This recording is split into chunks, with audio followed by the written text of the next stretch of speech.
Bargalust, Londoni High Hamanki, Harrisat Dorner. Այսօր մեր Armenian News UK զրուցակիցը Vache Cherchian. Hi. Barzes. Please introduce yourself. Hi there, my name is Vache Cherchian. I'm the president of the SOAR charity in London, which is short for the Society of Orphaned Armenian Relief. I was born and bred in London to Armenian parents, and very proud to be helping our community and helping our Armenians back home as well.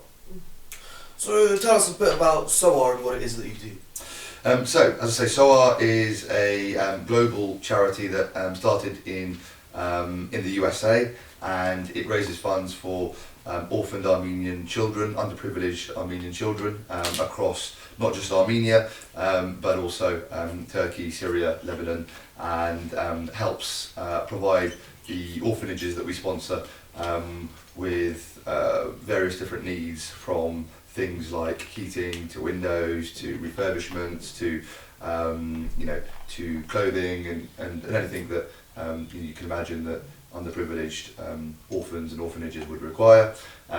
Aside from the actual fundraising, we also do a lot of kind of social work and help with the development and education of the orphans as much as we can as well. How about the team here you have in the London SOAR group? Tell us a bit about them. Yeah, so the London chapter of SOAR is up to 7 people now. So I've been the president for the last couple of years. We've got Sarine, Alice, Nina, Araz, Mariam and Marina. So really kind of strong chapter of local London Armenians that are really motivated and enthusiastic to help with whatever we can in terms of fundraising events throughout the year, and really kind of taking the London chapter of this charity to new heights. So we've not been around very long, but certainly in the kind of more recent years we've had a lot of success with some of the events we've carried out.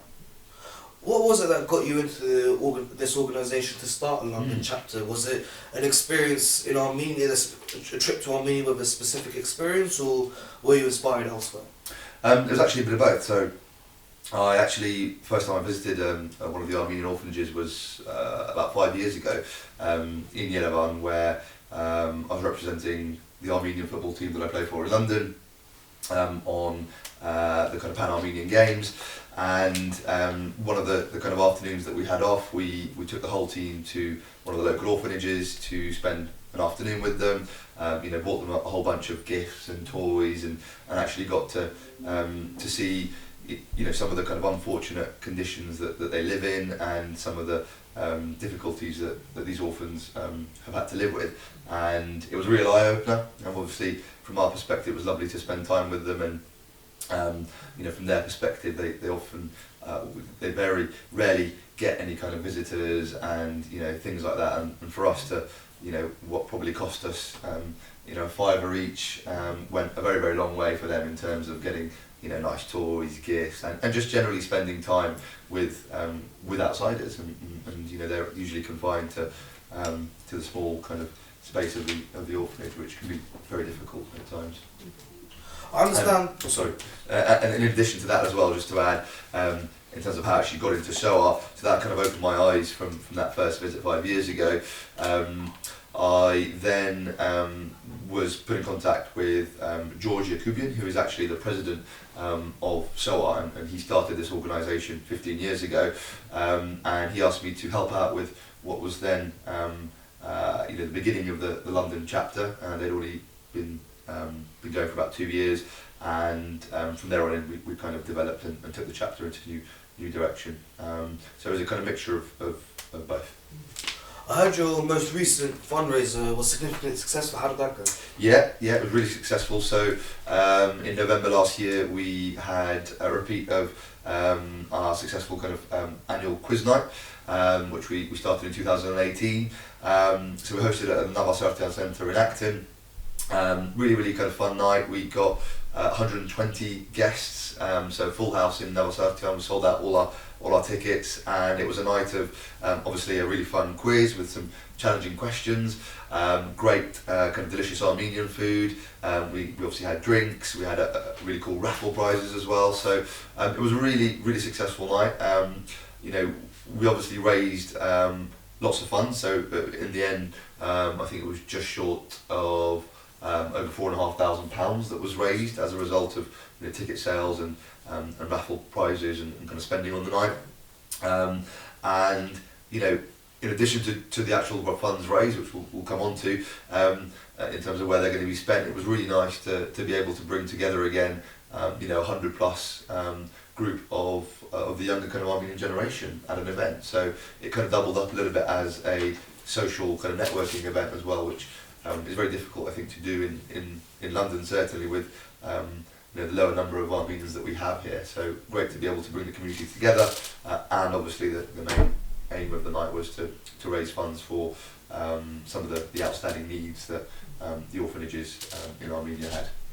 Tell us a bit about the specific project that the funds from this fundraiser was going towards, how it's going Yeah. to impact the orphans. Okay, so we had a number of different, as I say, needs of certain orphanages that we highlighted before the event, and depending on how much money we raised, we knew kind of where we could spend that money, where we could, and which orphanages would benefit from that the most. In the end, as I say, we raised just over £4,000, and so we decided to split the funds and into two places. So firstly, with an orphanage called Oran, which is in Yerevan, and looks after nearly 200 Armenian children.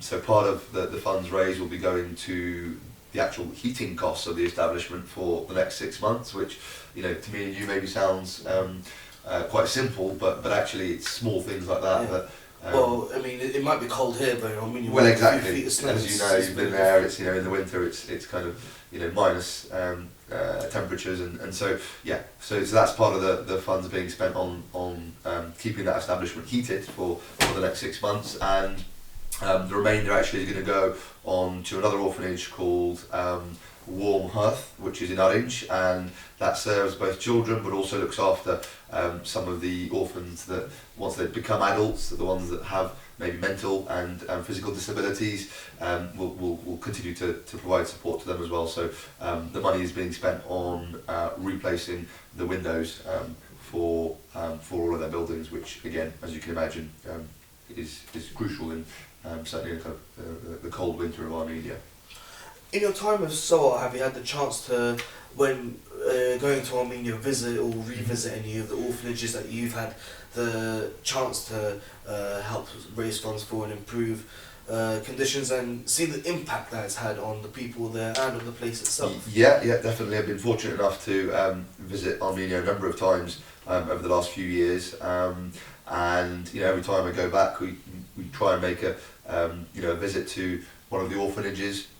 And yeah, as I say, it's interesting to see how some of the funds raised, not only by our chapter but some of the other SOAR chapters globally. As I think I may have mentioned before, there's nearly 150 different SOAR chapters across the world. So it's not only London, but it's interesting to see how some of the funds raised have actually gone to help some of those orphanages.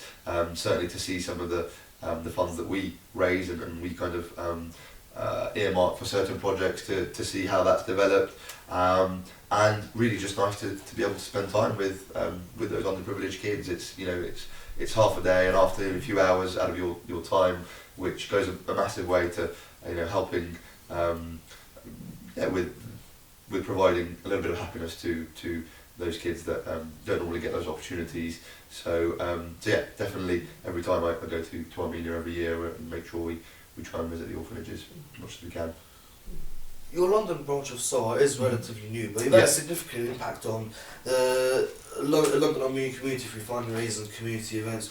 What do you see coming up next for London SOAR? Yeah, definitely. So we've been really successful, as you say, over the last couple of years. We've grown the chapter to 7 of us now, looking to to keep expanding and keep growing the chapter. The bigger our chapter is, the the more manpower, woman power we have to to do bigger events, and with bigger events we can hopefully raise more funds that can go on to all these projects. So this year again, I think we'll definitely do a repeat of the quiz night towards the end of the year.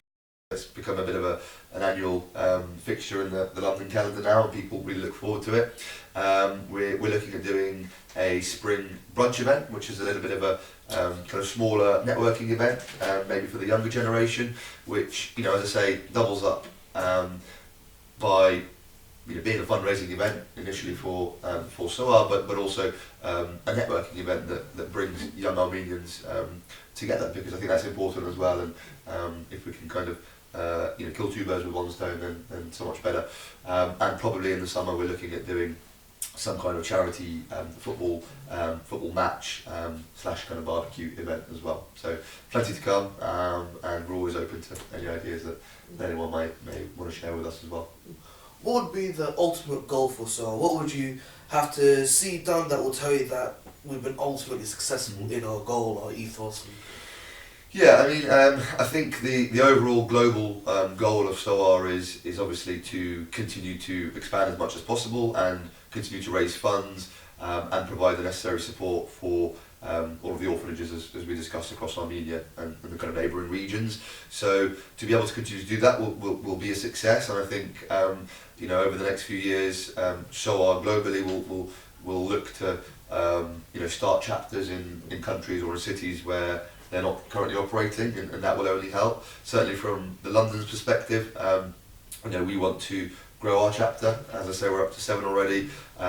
If we can grow our chapter to kind of 10, 15 plus, and that will give us the ability to try and organise events and generate and raise funds, like some of the bigger chapters out there in the US, for example, New York, Los Angeles, where they're able to do these events that can raise hundreds of thousands of dollars as opposed to a few thousand. So the aim is to grow, but also to hopefully educate some of the community and the people that may be interested to find out a little bit about the work we do, where the support goes, and fundamentally what the issues are with Armenia as a country, and why there are these orphanages, and hopefully a bit of education as to what can be done to stem this issue.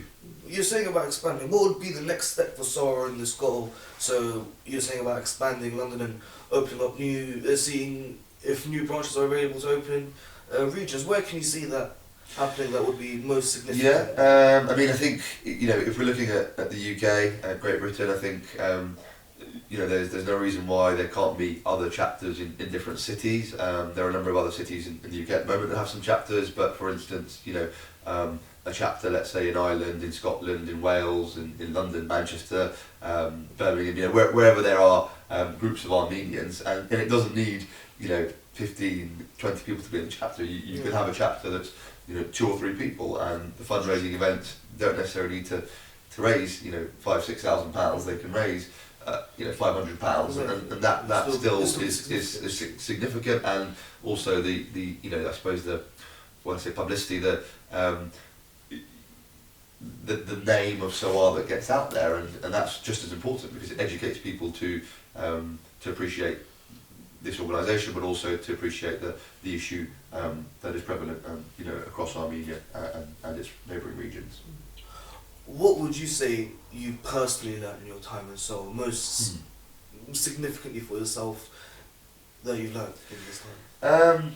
I've learned a lot. I think going back to the education side of it's definitely opened my eyes in terms of appreciating what the issue is in Armenia, and why we have so many orphans, and why they're so underprivileged, underfunded. I think it's opened my eyes in terms of how a small amount of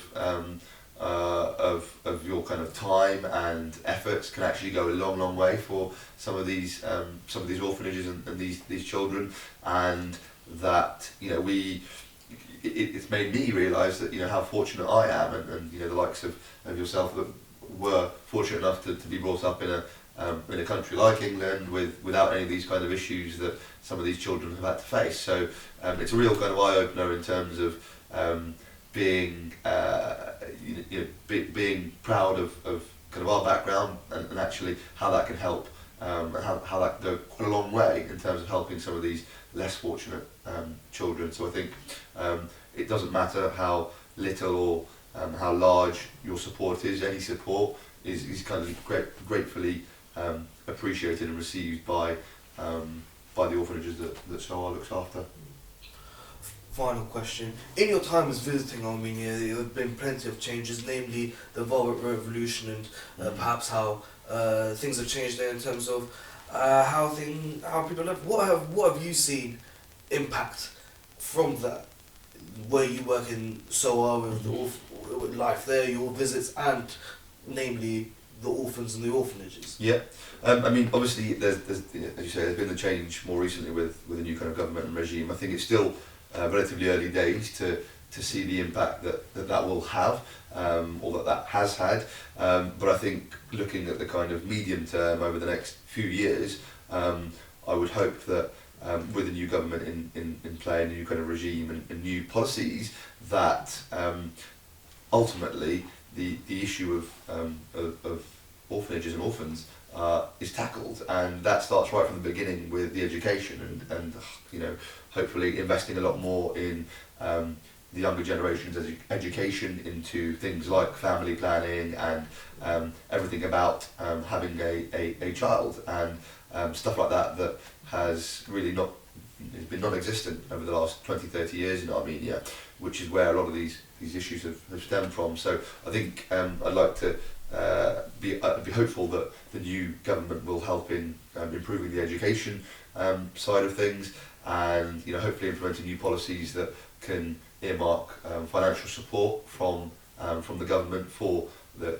kind of current orphans and orphanages, and going further than just supporting them when they are children, and actually having a bit of a plan to help them when they become adults and leave the orphanages. So things like preparing them with some of the simple kind of life skills and work skills that are required to make themselves successful as adults, and give them the opportunities to go out there, earn a living, and maybe start a family of their own. Would you have anything to add to anything? Well, I think from a personal perspective, in terms of the London chapter for SOAR, as we mentioned, are obviously a growing chapter. We've had recent success, but we want to do more. So we're always interested to hear from anyone that wants to join our chapter, help our chapter in any way possible. It's it can be a lot of fun actually working with a team of young Armenians and like-minded individuals that all are really motivated, enthusiastic to try and do some good. So I think if there is anyone out there that's interested, then please do get in touch with myself. You can visit the SOAR website as well online, or drop me an email.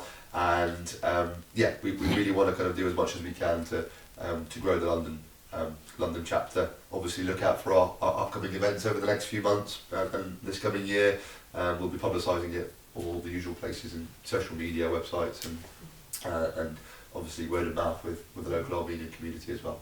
Oh, excellent, thank you very much. My pleasure. Շնորհակալ եմ հայրացած դողներ. I urge all viewers to support SOAR and their project, as the orphans of Armenia are one of the most significant issues that we can see today. Thank you. I hope to see you again soon.